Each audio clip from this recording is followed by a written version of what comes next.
저는 이 시간 한 사람을 향한 사랑, 한 사람을 향한 사랑 이런 제목으로 하나님 말씀을 전가하려고 합니다. 오늘 살펴보는 이 사도행전은 아주 긴 장문의 편지 글입니다. 이 편지를 쓴 사람은 누가라는 사람입니다. 그리고 이 편지 제일 앞부분에 보면 이 편지를 받는 수신자의 이름이 나오는데 데오빌로라는 사람입니다.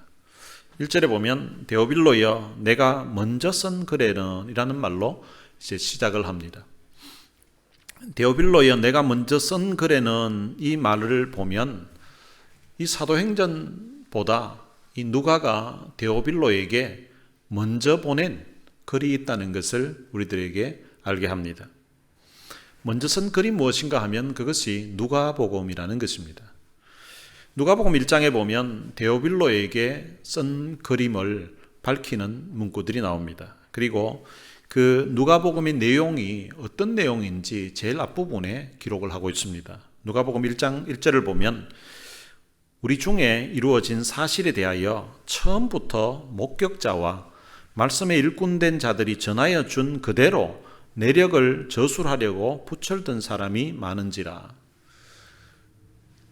자기들의 삶에 일어났던 그 사실을 처음부터 그러니까 예수님에게 일어났던 그런 일들, 예수님이 하셨던 사역들, 그리고 가르치셨던 그 말씀들에 대해서 처음부터 본 사람들이, 그리고 예수님의 가르침을 받았던 그 사도들이 자기들에게 가르쳐 주었던 그 내용을 가지고 예수님이 돌아가셨기 때문에 그것을 보존하기 위해서 붓을 들어서 쓰려고 하는 사람들이 많이 있었다는 것입니다. 2절에 보면 처음부터 목격자와 말씀에 일꾼된 자들이라고 하는데, 이 목격자들 중에는 예수님의 제자들이 대부분이고요. 그리고 그 예수님을 따랐던 수많은 가까이 있었던 제자들이 같이 포함되어 있는 것입니다. 그들로부터 전해받았던 그 내용을 3절에 보면 그 모든 일을 근원부터 자세히 미루어 살핀 나도 데오빌로 각하에게 차례대로 써보내는 것이 좋은 줄 알았노니. 그러니까 예수님에게 일어났던 그런 모든 일들을 처음부터 차례대로 순서대로 그것을 기록해서 데오빌로 각하에게 보내는 것이 좋은 줄로 생각했다는 것입니다. 그래서 이 데오빌로 각하에게 이 내용을 썼다는 것을 밝히고 있는 것입니다. 이는 각하가 알고 있는 바를 더 확실하게 알려 함이로다. 그러니까 이 데오빌로 각하가 예수님에 대해서 상당히 많은 지식을 가지고 있는 거예요. 근데 가지고 있는데 그 알고 있는 바를 더 확실하게 해드리기 위해서 이 누가라는 사람이 누가복음을 기록했다는 것입니다. 누가복음에는 어떤 내용이 있는가 하면 예수님의 그 탄생에 대한 내용부터 해서 예수님의 그 유년 시절, 유월절 절기를 지키러 예루살렘에 갔다가 돌아왔던 그런 일, 거기에다가 예수님이 세례 요한에게 세례를 받으신 일, 그리고 마귀에게 시험을 받으셨던 일로 시작해서, 그리고 예수님이 행하셨던 일, 예수님이 가르치셨던 그런 말씀들을 아주 자세하게 순서대로 기록을 했습니다. 그리고 마지막 부분에는 예수님이 십자가에 그 고난을 당하시고 돌아가신 일과, 그리고 예수님이 부활하셨던 일, 그리고 부활하셔서 제자들에게 나타나셨던 일, 그리고 마지막 성천하셨던 일까지 기록하고 있습니다. 오늘 본문에서도 먼저 쓴 글에 어떤 내용을 기록했는지를 밝히고 있습니다. 무릇 예수께서 행하시며 가르치시기를 시작하신부터, 그러니까 먼저 쓴 글에 예수님께서 행하시며 가르치기를 시작하신부터 기록을 했다는 것입니다. 2절에 보면 그가 택하신 사도들에게 성령으로 명하시고 성청하신 날까지의 일을 기록하였노라. 이 택하신 사도라는 것은 12명의 제자들 중에 가룟 유다를 뺀 11명의 그 사도들을 이야기합니다. 성령으로 명하셨다라고 말합니다. 그런데 사복음서에 보면 어느 곳에도 성령으로 명하셨다는 이런 표현은 한 곳도 나오지 않습니다. 그런데 이 누가는 성령으로 명하셨다라고 그렇게 말씀하고 있습니다. 왜 이런 표현을 썼을까? 성경에 보면 예수님이 마귀에게 시험을 받으러 가실 때에도 성령에 이끌리어 시험을 받으러 갔다고 그렇게 표현되어 있고, 그리고 예수님이 세례를 받으실 때에도 성령이 비둘기같이 임했다고 이렇게 표현되어 있습니다. 그래서 누가는 성령이 명하셨다는 이런 표현을 구체적으로 하지는 않았었지만, 그런데 예수님이 늘 성령에 이끌리어서 성령과 함께 사역하셨던 것을 보았기 때문에 이렇게 성령으로 사도들에게 명하셨다라고 표현한 것 같습니다. 그리고 성천하신 날까지의 일을 기록하였다는 것입니다. 그리고 3절에서는 그가 고난받으신 후에 또한 그들에게 확실한 많은 증거로 친히 살아계심을 나타내사, 이 고난받으셨다는 것은 예수님이 잡히시고 재판받으시고 채찍맞으신 것뿐만 아니라 십자가의 그 죽음도 포함해서 고난받으신 후에라고 표현하고 있습니다. 그러니까 예수님이 십자가에 돌아가신 후에 또한 그들에게 확실한 많은 증거로 친히 살아계심을 나타내 보여주셨다는 것입니다. 누가는 누가복음에서도 예수님이 십자가에 못 박혀 돌아가신 이후에 엠마오로 가는 그 두 제자에게 나타나신 일을 기록하였고요. 그리고 예수님의 제자들과 그리고 함께한 사람들, 엠마오로 갔던 그 두 제자가 다시 예루살렘으로 돌아와서 예수님에 관한 이야기를 하고 있을 그때에 예수님이 나타나셔서 너희에게 평강이 있을지어다 라고 하셨던 그 말씀과, 그리고 너희에게 생선이 있느냐, 너희에게 먹을 것이 있느냐고 했을 때에 제자들이 이제 생선을 주니까 그 생선 한 조각을 드셨던 그 일을 기록하고 있고, 그리고 예수님이 성천하셨던 그 일을 그대로 기록하고 있습니다. 그리고 40일 동안 그들에게 보이시며 하나님 나라의 일을 말씀하시니라. 예수님이 부활하신 다음에 성천하시기 전까지 40일 동안 이 땅에 계셨다는 것입니다. 그리고 제자들에게 40일 동안 보이셨다는 것입니다. 복음서에 보면 예수님이 부활하신 다음에 제자들에게 나타나는 것이 약 10차례가 나옵니다.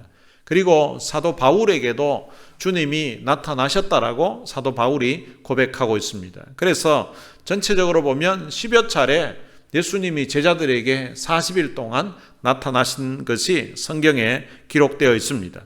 그리고 예수님께서 그 40일 동안 무엇에 대해서 말씀하셨는가 하면 하나님 나라의 일을 말씀하셨다는 것입니다. 이 하나님 나라의 일은 구약의 선지자들을 통하여서 계속해서 예언되었던 내용입니다. 메시아가 오면 그를 통하여서 이루어질 그 나라에 대해서, 회복될 나라에 대해서 선지자들이 예언을 했습니다.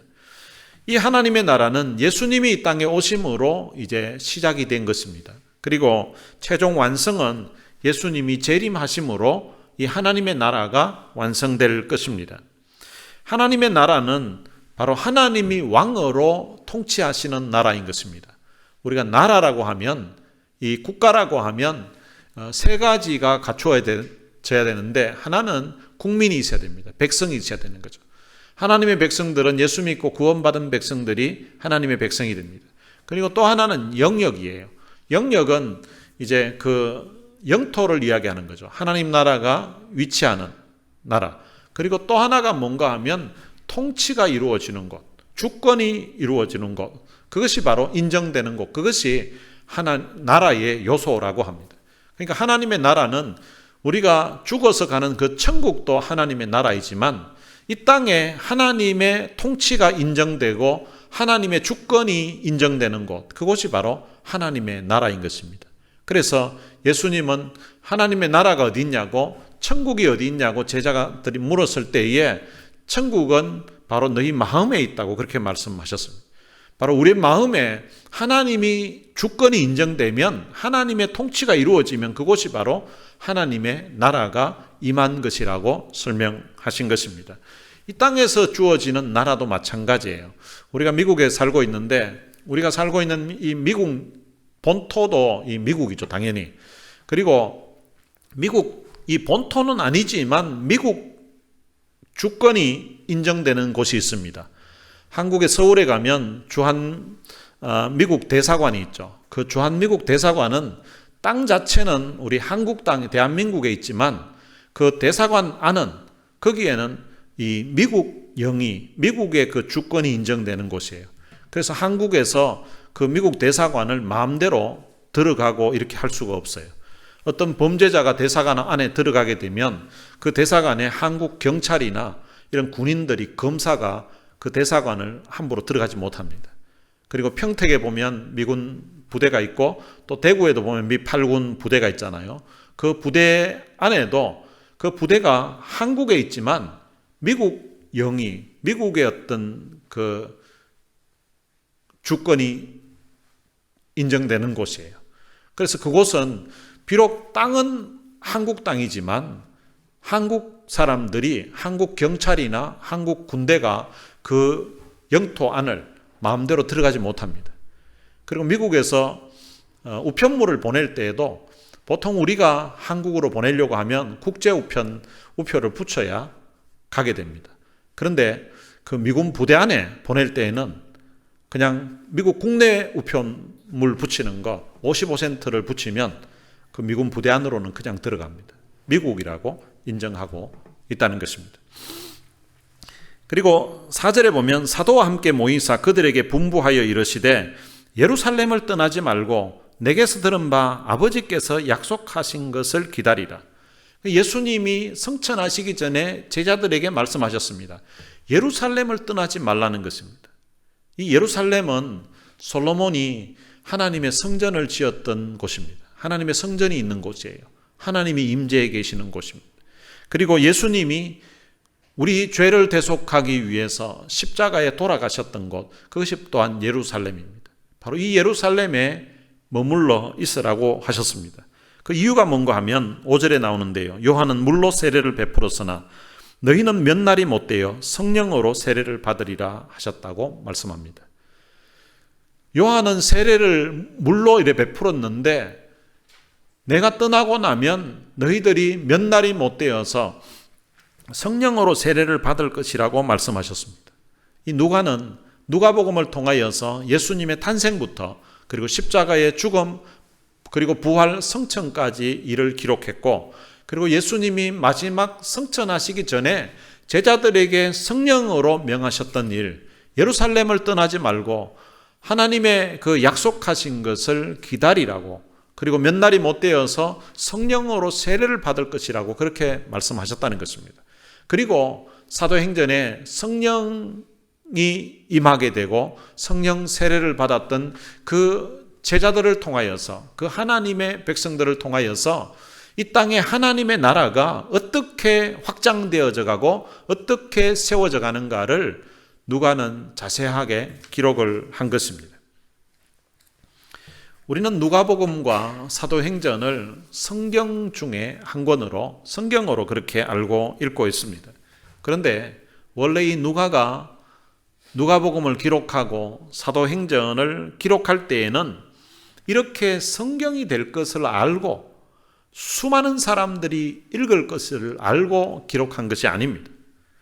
누가는 단지 데오빌로라는 한 사람을 위해서 누가복음과 사도행전을 기록한 것인데, 이것이 이제 후대에 성경어로, 정경어로 인정을 받게 된 것입니다. 누가복음은 총 24장으로 되어 있습니다. 그리고 사도행전은 전체 28장으로 되어 있습니다. 합치면은 52장이 됩니다. 이 52장의 이 장문의 글을 누가는 한 사람에게 편지를 써서 보낸 것입니다. 이 두 권의 책은 제가 알고 있는 이 세상에서 가장 긴 장문의 편지입니다. 복음서를 보면 마태복음은 28장으로 되어 있고, 그리고 마가복음은 16장으로 되어 있고, 누가복음은 24장으로 되어 있고, 요한복음은 21장으로 되어 있습니다. 장수로 보면 마태복음이 28장이니까 24장으로 되어 있는 누가복음보다 4장이 더 많습니다. 그런데 이 한 장 한 장의 그 길이가 딱 정확하게 똑같지를 않습니다. 어떤 장은 길기도 하고 어떤 장은 좀 짧기도 합니다. 시편도 보면 어떤 시편은 굉장히 짧고, 그리고 시편 119편 가는 것은 엄청나게 한 편인데 길이가 깁니다. 이 마태복음과 누가복음, 장수가 아니라 이 내용의 분량을 보면 누가복음이 마태복음보다 분량이 훨씬 더 많습니다. 그러니까 장수는 28장이니까 마태복음이 많지만 실제 그 글의 내용의 분량을 보면 24장으로 되어 있는 누가복음의 그 분량 자체가 마태복음보다 훨씬 더 많다는 것입니다. 그리고 신약 성경에서 가장 많은 분량으로 되어 있는 책이 무엇인가 하면 그것이 사도행전입니다. 신약 성경이 전체 27권으로 되어 있는데요. 그 중에 13권을 사도 바울이 기록했다고 합니다. 그러니까 27권 중에서 13권을 기록했으니까 거의 절반을 기록한 거죠.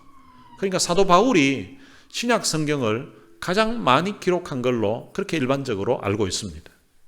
근데 책의 권수로 보면 사도 바울이 13권을 기록했기 때문에 많은데, 근데 누가는 2권을 기록했거든요. 누가복음과 사도행전. 근데 사도 바울이 기록했던 그 13권의 글의 그 분량하고 누가가 기록한 누가복음과 사도행전 이 2권의 분량을 비교해 보면 누가가 기록한 이 양이 훨씬 더 많습니다. 그러니까 누가는 누가복음과 사도행전을 기록한 이 내용을 전체 신약 성경의 그 분량을 보면 신약 성경 중에 3분의 1이 누가복음과 사도행전이 차지하고 있는 분량입니다. 그러니까 엄청난 양의 그 분량을 이 누가가 기록했다는 것입니다. 그것도 단지 한 사람을 위해서 그렇게 기록한 것입니다. 도대체 이 데오빌로가 어떤 사람이기에 누가가 이렇게 많은 양의 글을 썼을까? 누가복음 1장 3절에 보면 누가는 이 데오빌로를 향하여서 각하라고 그렇게 부르고 있습니다. 이 각하라는 것은 아무에게나 붙일 수 있는 것이 아닙니다. 요즘은 우리 한국에서도 대통령에게 각하라는 표현을 쓰지 않고 그냥 대통령님이라고 이렇게 부르도록 되어 있습니다. 그런데 그 이전에 이제 대통령이 계실 때에 보면 그때는 대통령에게만 이 각하라는 호칭을 했습니다. 이 성경이 기록할 당시에는 총독을 부를 때에 각하라고 불렀다고 합니다. 그리고 총독 이상의 사람들에게 이 각하라는 호칭을 붙였다고 합니다. 그렇다면 이 데오빌로라는 사람은 굉장히 높은 위치에 있는 사람이라고 볼 수 있습니다. 그리고 이 데오빌로라는 이 단어가 히브리어가 아니고 헬라어입니다. 그리거예요. 데오는 데오스라는 하나님이라는 뜻이고요. 이 빌로는 필로라는 이 사랑이라는 뜻입니다. 그래서 데오빌로라는 말은 하나님의 사랑을 받는 자라는 헬라어입니다. 이름으로 보아서 이 사람은 유대인이 아니고 이방인이라는 것을 알 수가 있습니다. 이방인인데 아주 높은 위치에 있습니다. 그때 당시 유대인들은 로마의 식민지 하에 있었습니다. 로마의 식민지 하에 있었기 때문에 이방인인, 아마 로마 사람으로 짐작이 되는데 로마 사람이면서 아주 높은 위치에 있는 사람이라면 일반적으로는 유대인들이 아주 혐오의 대상이라고 할 수 있습니다. 그런데 이 누가는 그를 혐오의 대상으로 생각하지 않고 그를 향하여서 장문의 글을 써서 보내고 있는 것입니다. 편지를 쓴다는 것은 이게 쉬운 일이 아닙니다. 요즘은 우리가 주로 한국 분들은 카톡을 많이 사용합니다. 카톡도 장문의 글을 써서 보내기는 쉽지 않습니다. 그냥 간단하게 그냥 하고 싶을 말만 해가지고 보내고, 어떤 데는 그것도 귀찮을 때는 그냥 이모티콘으로 그냥 보내고, 어떤 글 좋은 내용이 있으면 그걸 그냥 카피해서 보내는 경우들이 들어 있습니다. 그런데 이 장문의 글을 씁니다. 사실은 편지를 한 장을 쓰는 것도 이게 간단하지 않습니다. 그럼 제가 설교를 할 때에 설교 전문을 다 타이핑을 합니다. 여러분, 이 타이핑을 해서 전문을 이렇게 하는데도 이게 쉬운 일이 아닙니다.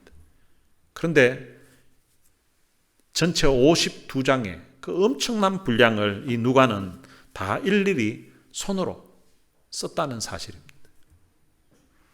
제가 논문을 2편을 쓴 적이 있었는데요. PhD 논문은 제가 쓸 때 한 4개월 정도 걸렸던 것 같아요. 그때는 이제 공부만 주로 집중해서 할 때였습니다.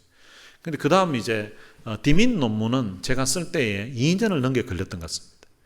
교회를 개척한 상태에서 그리고 일을 하면서 그리고 논문을 쓰다 보니까 이것을 2년 넘게 붙들고 이제 글을 썼습니다. 그래도 컴퓨터로 쓰기 때문에 하다가 오자가 생기면 이게 수정을 할 수가 있습니다. 그런데 누가가 기록할 당시에는 이게 일반 종이가 아니에요. 그 두루마리라고 되어 있는데요. 거기에다가 글을 써 내려가는 거예요. 그건 오자가 생기면 이게 수정도 할 수가 없습니다. 그러니까 한자 한자 쓸 때에 아주 신경을 써야 됩니다. 그런데 그것을 전체 52장을 쓴 거예요. 그 사람, 어떤 사람을 내가 얼마나 사랑하는가 하는 것은 그 사람을 위해서 내가 얼마나 희생할 수 있는가와 비례합니다. 내가 그 사람을 위해서 얼마나 시간을 낼 수 있는지, 내가 그 사람을 위해서 내가 얼마만큼 내 것을 줄 수 있는지, 시간이나 돈이나 내가 그 사람을 위해서 내 신체의 어떤 일부든지 줄 수 있는가, 얼마만큼 사랑하는가와 얼마만큼 줄 수 있는가와 비례합니다. 이 2권의 책을 쓰자면 이 누가가 엄청난 시간을 보냈을 것이라고 생각합니다. 그리고 시간만 있다고 이 글을, 이런 작품을 쓸 수 있는 게 아니에요. 이 글을 쓰기 위해서 수많은 사람들에게 묻고 또 수많은 책을 참고하고 그리고 기도하면서 한자 한자 써내려갔을 것입니다. 엄청난 시간을 들였던 거죠. 누가가 이 한 사람을 향한 그 사랑이 얼마나 큰 것인가를 이 2권의 책의 그 내용만 봐도, 그 분량만 봐도 우리가 가히 상상할 수 있습니다. 누가가 이 한 사람에게 쏟았던 이 사랑이 그 한 사람에게만 전해진 것이 아닙니다. 누가가 썼던 이 누가복음과 사도행전 이 2권의 책이 데오빌로에게도 아주 감동적으로 읽혀졌겠지만 2000년 기독교 역사에 수많은 사람들이 이 누가복음에 있는 그 말씀을 듣고서 은혜를 받고 그리고 사도행전에 있는 그 말씀을 통하여서 감동을 받고 도전을 받고 그들의 인생이 변화되고 하나님께로 돌아오고 하나님 앞에 헌신한 그런 사람들을 숫자를 어떻게 헤아릴 수가 없을 것입니다. 여러분, 탕자의 이야기를 모르는 사람이 기독교인들 가운데는 없을 거예요. 탕자의 이야기만 듣고서도 그것이 참 가슴 뭉클하고 그게 내 이야기 같아서 너무나 감동을 받고, 탕자에 연관된 그런 찬양만 들어도 그냥 눈물이 나기도 하고 하나님 앞에 참 너무 감격스러울 때가 있지 않습니까? 그런 주옥 같은 글을 이 누가라는 사람이 썼다는 것입니다. 그래서 이 누가가 한 사람 데오빌로에게 쏟았던 이 사랑, 이 헌신을 통하여서 2000년 기독교 역사의 수많은 그리스도인들이, 아니 예수 믿는 그 모든 사람들이 누가복음을 통하여서 은혜받고 사도행전을 통하여서 은혜받는 그런 역사가 일어나게 되었다는 것입니다. 그러면 누가에게 있었던 이런 한 사람을 향했던 이런 사랑하는 마음이 누가는 도대체 누구로부터 받았을까? 누가복음 15장에 보면 바로 우리 주님으로부터 이런 귀한 사랑을 받았음을 우리가 알 수가 있습니다. 누가복음 15장 4절에 보면 너희 중에 어느 사람이 양 100마리가 있는데 그 중에 하나를 잃으면 99마리를 들에 두고 그 잃은 것을 찾도록 찾아다니지 아니하느냐. 길 잃은 한 마리 그 양을 찾기 위해서 찾도록 찾아다니셨던 분, 그분이 또한 예수님이라고 우리들에게 알려주고 있습니다. 누가도 사실은 이방인이었습니다. 이방인이었던 자기 같은 한 인생을 주님이 마치 그 길 잃은 한 마리 양을 찾듯이 찾아오셔서 자기가 예수 믿고 구원받았다는 사실이 너무너무 감사하고 감격해서 자기 같은 처지에 있는 그 이방인인 데오빌로라는 사람에게 자기가 받았던 하나님의 사랑, 자기가 받았던 그 주님의 은혜, 자기가 알고 있는 그 주님에 대한 그 모든 것들을 처음부터 자세하게 기록했고, 그리고 주님이 약속하셨던 그 성령이 오셔서 성령 받은 사람들에 의해서 세워져 가고 확장되어져 가는 그 하나님의 나라를 자기가 알고 있는 그 내용을 자세하게 적어서 데오빌로에게 전해 드렸던 것입니다. 그랬더니 바로 그 일을 통하여서 기독교 역사 속에 수많은 사람들이 이 누가복음과 사도행전을 통하여서 하나님의 사람으로 세워져 가게 되었다는 것입니다. 그 다음에 어떤 이야기가 나오는가 하면 드라크마에 대한 비유를 합니다. 10드라크마 중에 한 드라크마를 잃어버린 여인이 그 한 드라크마를 찾기 위해서 온 집을 썰면서 등을 밝혀가지고 그것을 찾고 있는, 찾을 때까지 찾는 그 모습을 설명하고 있습니다. 10개 중에서 하나 같으면 그 비중 자체가 10분의 1밖에 되지 않지만 그것을 찾기 위해서 등불을 밝히고 온 집안을 썰면서 찾는다는 것입니다. 잃어버린 한 드라크마가 하나가 너무 소중하다는 것입니다. 그리고 그 다음 이야기가 탕자의 이야기를 하고 있습니다. 유대인들은 주로 맏아들을 아주 소중한 존재로 생각했습니다. 그런데 누가는 맏아들도 중요하지만 둘째 아들도 소중하다는 것입니다. 그 아들이 비록 아버지의 말씀을 거역하고 아버지의 재산을 탕진해버린 그런 탕자라 할지라도 그 한 사람도 소중한 사람이라는 것입니다. 누가는 한 사람을 소중히 여기시는 그 주님의 마음을 알았던 사람입니다.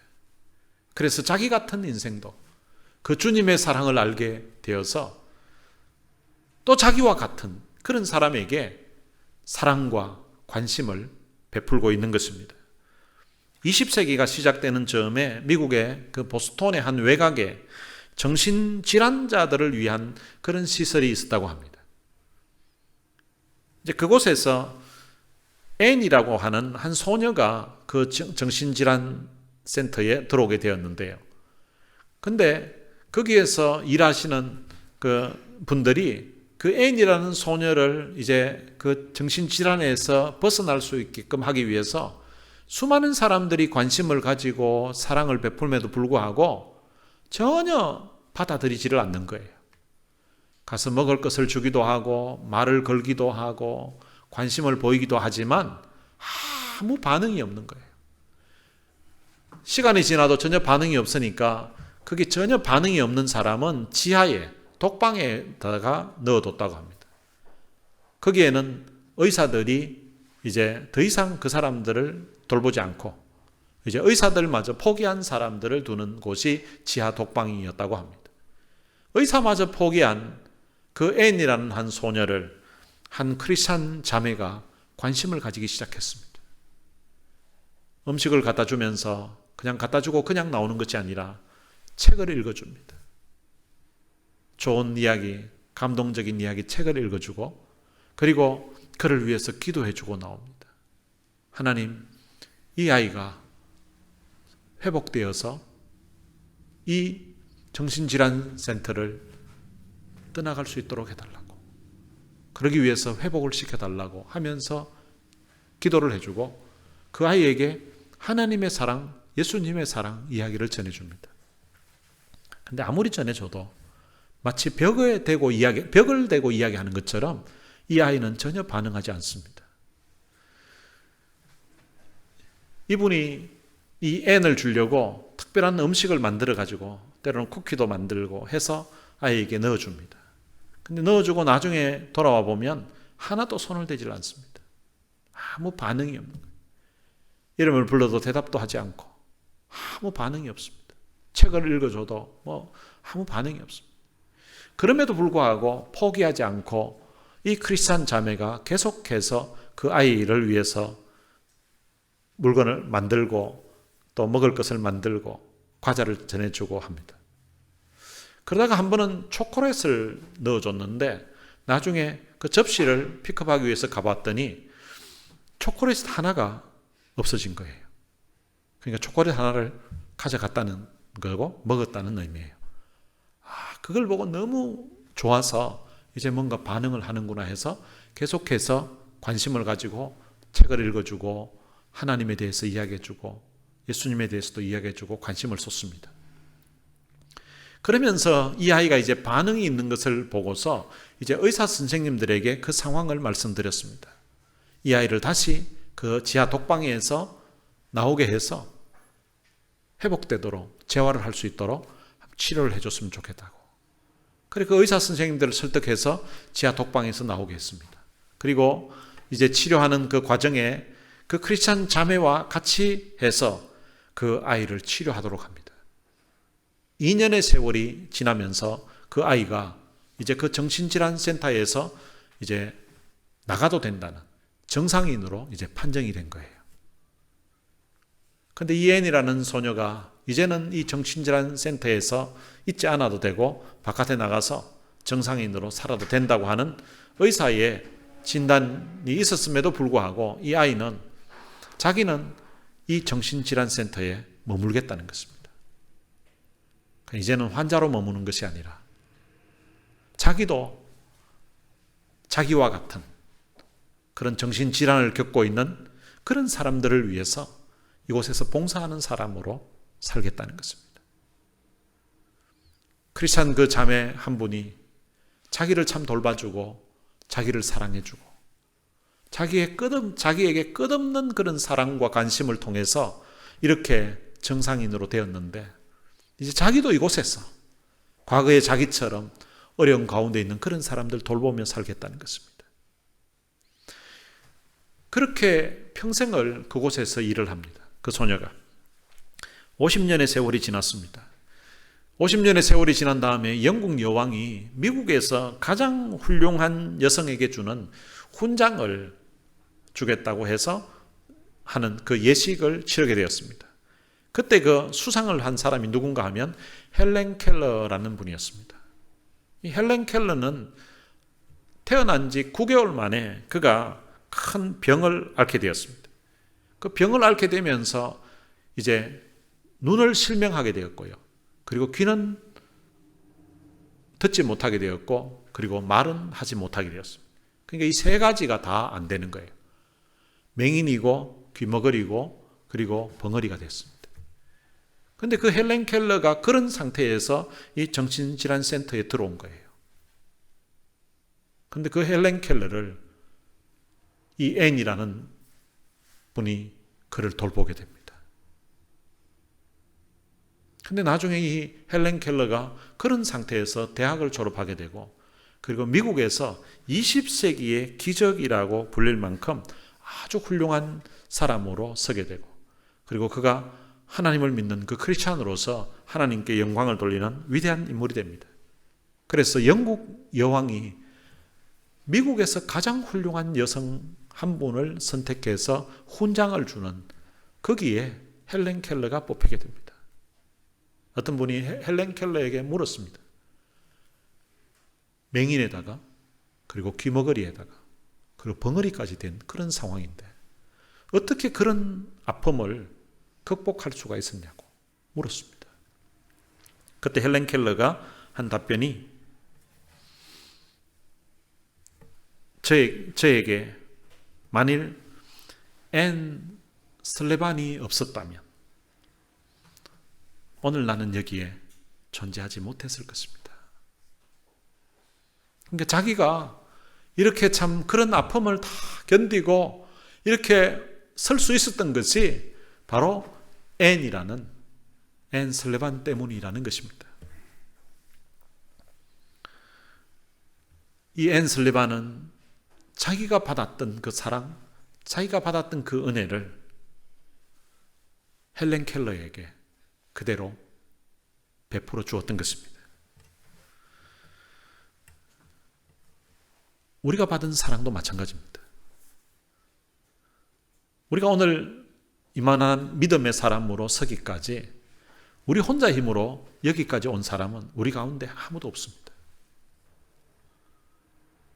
부모님의 그 사랑을 통하여서 어머니의 수고와 헌신도 있었고, 영적으로도 우리가 이만한 믿음의 사람이 되기까지 수많은 사람들이 우리를 위해서 기도하고 우리를 위해서 수고하고 우리에게 사랑을 베풀어주고, 수많은 사람들이 우리 앞에서 참 믿음의 본을 보여주고 우리의 삶 가운데 하나님의 사랑을 몸으로 삶으로 가르쳐 주었던 것입니다. 우리는 그분들을 일일이 기억하지도 못하고 우리는 그분의 이름도 다 모르지만 어떤 때는 새벽에 어떤 때는 밤을 새워가면서 우리를 가슴에 품고 우리 영혼을 위하여서 눈물로 기도하고, 그렇게 눈물로 기도하면서 준비했던 그 말씀을 우리들에게 전해주어서 오늘 우리가 여기까지 올 수 있었던 것입니다. 예수님의 사랑을 받았던 그 제자들이 그들이 배웠던 것, 그들이 깨달았던 것, 그 다음 세대 사람들에게 전해주었습니다. 그리고 또한 그 다음 세대 사람들도 그들이 사도들로 받았던 그 사랑, 그 가르침, 그 은혜를 또 그 다음 사람들에게 전해주었습니다. 그것이 전해지고 해서 오늘 우리들에게까지 전해오게 된 것입니다. 예수님이 십자가에 돌아가신 것이 모든 인류의 그 죄인들을 구원하기 위해서 돌아가셨다고도 하지만, 사실은 예수님이 이 땅에 구원받을 사람이 여러분 한 사람밖에 없었다 했을지라도 예수님은 여러분들을 위해서 친히 이 땅에 오셔서 십자가에 그의 목숨을 내어주셨을 것입니다. 하나님도 마찬가지일 것입니다. 이 땅에 구원받을 사람이 여러분 한 사람밖에 없었다 할지라도 하나님은 그의 아들을 이 땅에 여러분들을 위해서 내보내 주셨을 것입니다. 여러분, 그 귀한 사랑, 그 귀한 은혜를 통하여서 우리가 하나님의 자녀가 된 것입니다. 오늘 우리가 받은 하나님의 사랑, 우리가 알고 있는 그 하나님의 은혜를 누가가 이 데오빌라로는 이 한 사람을 위하여서 시간과 정성을 쏟아서 그 하나님의 사랑, 그 주님의 은혜를 전했던 것처럼 우리들도 한 사람, 그 한 영혼을 찾아서 그 사람에게 우리가 받은 사랑, 우리가 받은 은혜를 또한 전하면서 살아야 되는 것. 그것이 바로 하나님이 우리들을 향하여서 기대하시는 바인 것입니다. 우리가 이 땅에 살면서 수만 명의 사람들을 주님께로 인도할 그런 능력은 우리에게 없을 수 있습니다. 그러나 우리가 한 영혼, 한 사람 사랑하는 것은 우리가 받은 사랑, 받은 은혜를 생각하고 내가 받은 사랑, 내가 받은 은혜를 그 사람에게 전하겠다고 마음먹으면 그 정도는 누구나 할 수 있는 일입니다. 오늘 여러분들의 마음에 나도 지금까지 내가 받은 사랑, 내가 받은 은혜를 생각하면서 내 마음과 내 사랑을 쏟을 한 사람을 찾아서 그 한 사람에게 누가가 데오빌로에게 했던 것처럼 앤이 자기가 받았던 그 사랑을 헬렌 켈러에게 쏟았던 것처럼 나도 그런 마음으로 남은 생애를 살겠다는 그런 결단이 오늘 여러분들에게 있게 되시기를 바랍니다. 그래서 여러분들의 그 섬김, 여러분들의 사랑, 여러분들의 그 헌신을 통하여서 하나님의 나라가 이 땅에 더욱더 든든하게 세워져가는 그런 놀라운 역사가 있게 되시기를 주님의 이름으로 축복합니다. 오늘 들은 말씀 생각하면서 같이 찬양을 한 곡 부르겠습니다. 어둠 속 헤매이던 내 영혼 갈 길 몰라 방황할 때에. 여러분, 앤이라는 그 소녀는 정신질환센터에서 사람들에게, 의사들에게도 더 이상 이제 기대를 걸 수 없었던 그런 상황에서 지하 독방에 갇혀 있었습니다. 어둠 속 헤매이던 내 영혼 갈 길을 몰라 방황할 때에 주의 십자가 영광의 그 빛이 나를 향해 비추어 주셨네. 이름도 모르는 한 크리스찬 한 자매가 그 한 사람을 가슴에 품고 그 한 사람을 위해서 기도하고 했더니 그 한 사람이 온전한 사람으로 바뀌게 되었고, 그리고 그 한 사람 때문에 9개월 되던 아이가 실명하고 그리고 기머거리가 되고 벙어리가 된 그 상태에서 정신질환 센터에 와 있는 그 헬렌 켈러, 그 아이를 온전한 사람으로, 참 하나님을 사랑하는 위대한 딸로 그렇게 만들어 놓았습니다. 여러분, 오늘 우리들도 사실은 영적으로 보면 어둠 속 헤매이던 그런 영혼들이었습니다. 그런데 어느 누군가를 통하여서 십자가의 사랑, 하나님의 사랑을 전해 듣게 되고, 성령님께서 우리의 마음에 감동 주시고 은혜 주셔서 우리가 그 예수님을 우리 구주로 영접하게 되고, 그래서 하나님의 자녀가 되었습니다. 생각해 보면 내가 잘나서 내가 똑똑해서 받아들이게 된 것이 아니라 그분들을 만나게 된 것도, 그때 복음을 듣게 된 것도 하나님의 은혜였던 것입니다. 우리가 받았던 은혜, 이 은혜를 우리는 또 다른 사람들에게 베풀면서 전하면서 살아야 되는 것입니다. 오늘 이 찬양 부를 때에 내가 영적으로 어둠 속에 헤매있던 내 상황도 한번 생각해 보시고, 그때 받았던 은혜도 한번 생각해 보시면서 내가 받은 이 은혜 나도 이제는 전하면서 살겠다는 그런 마음의 다짐 결단하면서 함께 불렀으면 좋겠습니다. 같이 찬양하시겠습니다.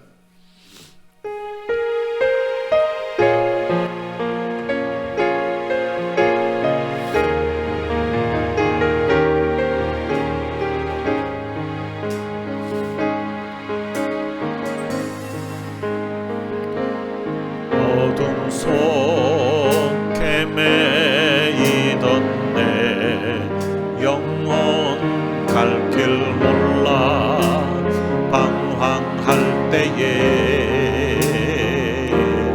주의 십자가 영광의 그 빛이 나를 향해 비추어 주셨네.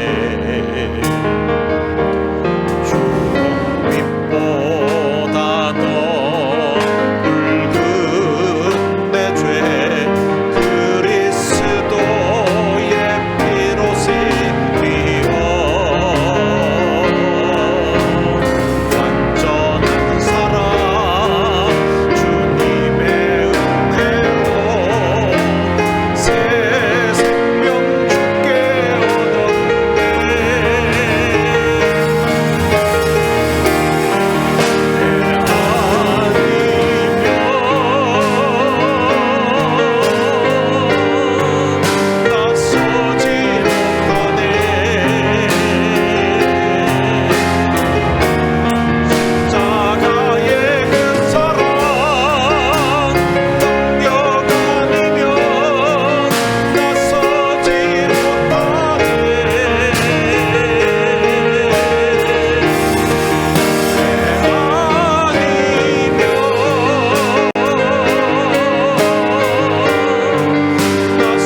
말씀 생각하면서 이 시간 우리 같이 통성으로 한번 기도하시겠습니다. 우리 다 같이 기도하겠습니다. 살아계신 아버지 하나님, 은혜를 감사합니다. 많은 사랑 가운데 저희들을 선택해서 하나님의 자녀로 삼아주시는 참으로 감사합니다. 하나님, 우리들도 귀한 사랑, 귀한 은혜 받아서 오늘 여기까지 왔습니다. 또 우리의 영적으로 참에 매이는 그런 인생들이었는데, 또 영적으로 우리는 이방인에 속하였고, 우리도 하나님의 은혜를 받는 자격을 속 헤매이는 그런 인생들이었는데, 이제 하나님께서 우리보다 먼저 하나님의 사랑을 깨닫게 하시고, 우리보다 먼저 하나님의 은혜를 깨닫게 하시는 그 귀한 하나님의 사랑들을 통하여서 하나님 우리를 가슴에 품고 기도하게 하시고, 우리들에게 수많은 사랑과 은혜를 베풀게 하시고, 하나님 그 사랑의 가르침과 그 은혜를 통하여서 그 사랑의 그 넓음을 통하여서 오늘 우리가 온전한 그리스도인으로 오늘 그만큼 성장할 수 있도록 해주신 것 참으로 감사합니다.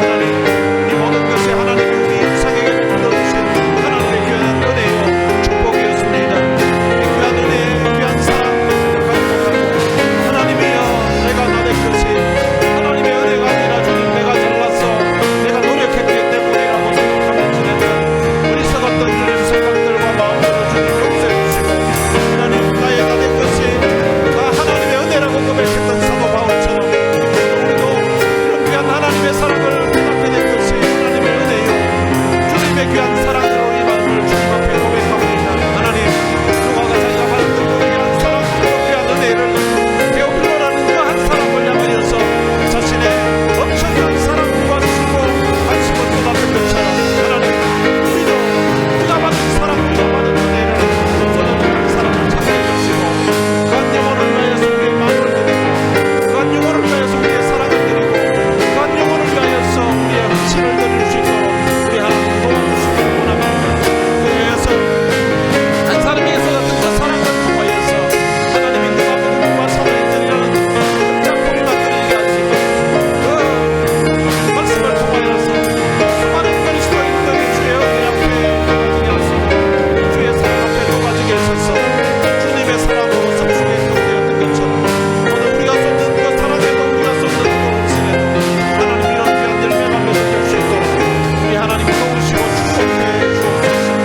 하나님, 우리가 품을 한 사람이 생각나게 해주시고, 그 한 사람을 위해서 마치 슬레반이 헬렌켈에게 쏟았던 것처럼, 그리고 그 운명의 한 자매가 에리에게 쏟았던 것처럼 우리도 그 사랑을 베풀면서 살게 해주시고, 우리도 이 사랑 전하면서 살아가게 하셔서 하나님 우리를 통하여서 하나님의 나라가 확장되어져 가고 하나님의 나라가 든든하게 세워져 가는 그런 놀라운 역사, 그런 은혜가 있게 하여 주시옵소서. 주님, 오늘 시간 머리 숙인 사는 모든 성도들을 주님이 축복해 주시고, 이 말씀을 듣는 모든 이에게 하나님의 감동을 주셔서 그들이 섬길 한 사람, 그들이 사랑할 한 사람, 그들이 충성할 한 사람을 찾게 해주시고, 그 영혼을 가슴에 품게 하시고, 그 영혼을 성령의 사랑으로 잡수시도록 주의 놀라운 은혜로, 주의 놀라운 사랑으로 축복하시고 주님이 채워주시고 주님이 축복해 주시옵소서. 살아계신 아버지 하나님, 은혜를 감사합니다. 누가의 마음속에 한 사람을 사랑하는 귀한 마음을 주셔서 그 한 사람을 생각하며 기도하게 하시고, 그 한 사람에게 주님에게 일어났던 그 모든 일을 자세하게 쓰고 싶고, 그리고 주님이 명하셨던 그 성령이 오심을 통하여서 그 성령을 통하여서 이루어져가는 그 하나님의 나라에 대해서 쓰고 싶은 그 생각이 누가복음과 사도행전이라는 그 위대한 작품을 만들어내었던 것처럼, 하나님 오늘 우리의 마음에도 우리가 받은 사랑, 우리가 받은 은혜를 생각하면서 우리가 사랑하며 섬길 한 사람이 생각나게 해주시고, 우리도 무명의 한 크리스찬이 그 정신질환센터의 지하 독방에서 의사들도 관심을 갖지 않는 그 아이였는데 그 아이에게 관심을 가지게 하시고 사랑을 쏟게 하셨던 것처럼, 그리고 애니 자기가 받았던 그 사랑, 그 받은 은혜를 생각하면서 헬렌 켈러를 사랑으로 돌보며 섬겼던 것처럼,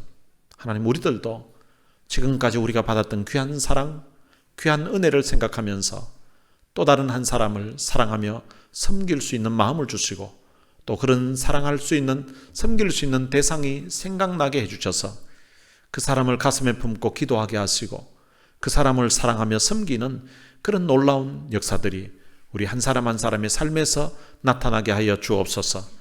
그리함을 통하여서 그 사랑의 섬김이 오늘 하나님의 나라가 확장되는 일에 함께 동참하고 그 사랑의 섬김과 헌신과 수고를 통하여서 이 땅에 하나님의 나라가 든든하게 세워져가는 그런 역사가 일어나게 하여 주옵소서.